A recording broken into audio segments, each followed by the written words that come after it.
Did you make any wind spinners last summer? I have a video about them and it has got very popular. And now I decided to use a different kind of material for them. Quite a few years ago it was super popular in Finland to use all kinds of plumb line cords for crocheting. Then I realized that I have quite a lot of that yarn left. So I decided to try that for a wind spinner. It works slightly differently, but it works and twirls really well. So it's worth using that for it too. Some years back it was so popular to crochet all sorts of things using these sort of twine. These particular ones are meant to be used as a plumb line cord or twine. And there are many different words for what these can be called, but it's twine and it doesn't stretch, it's plasticky, and it normally comes like this.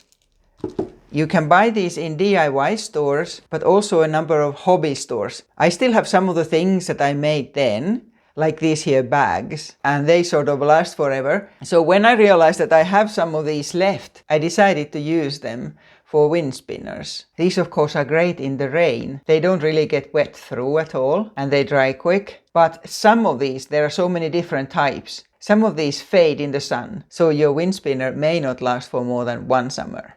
But if you are going to work with wool or cotton, please click over to my former video of how to make a wind spinner. Let's start making one. I'm starting this one using the white cord. And first you just make a chain, whatever length you want the spinner to be at the end. For this here sample, I'm just making a short one. The one I had here at the start, this here one is 60 centimeters long or 2 feet. The longest ones I have done have been about a meter or about a yard, just over a yard. So it can be any length at all. So after you have a chain as long as you want it to be, I'm adding a few more stitches here. And after your chain is the length you want it to be, we'll start going back on it. I'm using the same color here. I'm making both ends tapered in so that it twirls better. Skip the first stitch and then a slip stitch in the next stitch. Then to make it twirl, we start increasing, having 2 stitches in every stitch. And first, just single crochets, 2 single crochets in the next, that stitch there, as well as in the next one. And I'll do 5 stitches so that I'll put 2 single crochets in each. This is the third one. 4 and 5. So you can see that it already starts to go round. And then to make it tapered, we'll go into slightly higher stitches. So for the next one, make 2 half double crochets in that same stitch. 2 half double crochets. And then again, 2 half double crochets into the next 4. So altogether then we have 5 chains that have 2 half double crochets in it. Here. And then for most of the chain we are going to make 2 double crochets in each stitch. So just go every single one and 2 double crochets in it. There's 2 in that one and then 2 here.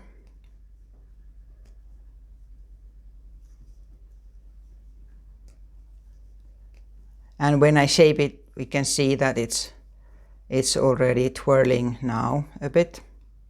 So continue like this here, whatever length your chain is, but then leave 12 stitches at the end, because then we're doing the tapering there too. So 12. You could use a stitch marker to mark the 12th stitch from the end. 2 double crochets in each stitch. Your chain is probably much longer. Like I was saying, I just make a small one for the sample. So now I have done the double crochets until there's 12 stitches left. And then we do in reverse what we did in the beginning.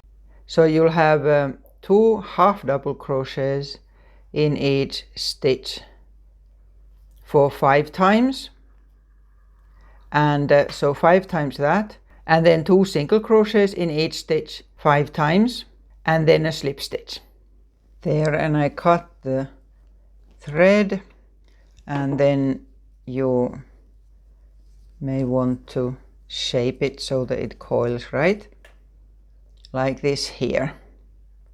And then to the next row. For the next row, get that end where you don't have the yarn ends and take a different color and insert the hook in the 3rd stitch from the start. There. And chain 1. And now with this we will always be using only the back loop of each of the stitch. So all the different stitches we do only in the back loop. This works well with this kind of twine. 2 single crochets in the next stitch.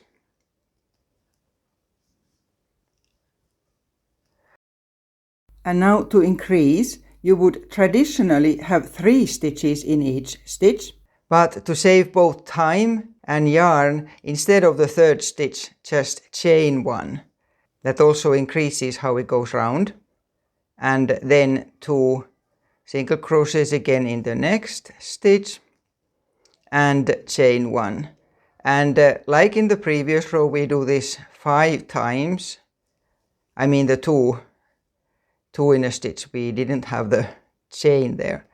And chain, this is the 4th, chain 1, and the 5th one. Then again chain 1, and now we continue with half double crochets. So 2 half double crochets in the next stitch and chain 1. So this again 5 times, 2 half double crochets and chain 1. I have the 5 sets of 2 here, and then chain 1 again. And now for the rest, for almost until the end, what we'll do, whatever length your spiral is, 2 double crochets in each stitch, and always chain 1 in between. So simply this for all of the stitches in front of you. The longer your spiral is, the longer this of course is going to take. And at the other end we also need to do the tapering. So take a stitch marker or a piece of thread or something and count the 15th from the end. That's the 15th stitch, and I'll insert the stitch marker there. So until here, I will continue as we started there. 2 double crochets, chain 1, and so on. Here I am at that stitch marker, and then we do in reverse of what we did in the beginning. So chain 1 and 2 half double crochets in the next stitch and chain 1, and do this 4 more times. And then after that 2 single crochets in one stitch for 5 times, and always chaining 1 in between here, and then slip stitch in the next stitch and the next stitch. And then also here I leave the rest of them so that I don't crochet into them. Then cut the yarn and pull the yarn through the stitch. So that's that. And these also always you need to turn them right so the spirals go right, like that there. And then we have 1 more row to do. The last round is simply loops of chaining 3 always going from that chaining one that we did in between each of the groups of 2 stitches. So decide what color you want to do the border in, and go to that end where we started the previous row, the one that has only 1 yarn end, and insert the hook in the first space between the single crochets and chain 3. And then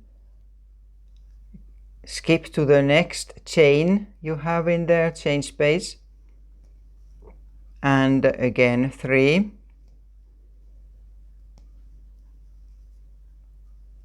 And there's the next. So this is what we continue the whole row. Chain 3 and into the next chain 1 we had on the previous row. It's actually easier than when you get to the other stitches, not the singles. Always where there's this hair gap caused by the chain, that's where you make a single crochet. And chain 3 and again skip to the next one. And this is just what you keep going right to the end.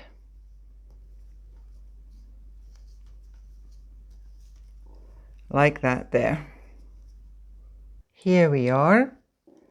I've done the border right through, and then weave in all the yarn ends. If you have this type of twine as I have, it's a bit harder than with yarn, but weave them in as best you can. There. And then you need something to hang it with, and that varies a bit depending on where and how you are going to attach it to. But well, first of all you need to attach it to the end, to the top end, so wherever these turn sort of naturally upwards, so that's where you put it. And it needs to be thin so that it turns freely, and it needs to be very durable. So ordinary sewing thread does not do. This is sort of this so-called grizzly thread that's very durable. It needs to be strong enough so that you can't possibly pull it and break it that way. Otherwise it will fall very quickly. Or some sort of line, transparent line, or whatever you have. And then when that's done, then put it together like this here and shape it. This is very small, so it's easy to do, but you can do that even if it's much longer, like that there. So flatten it. And here we are.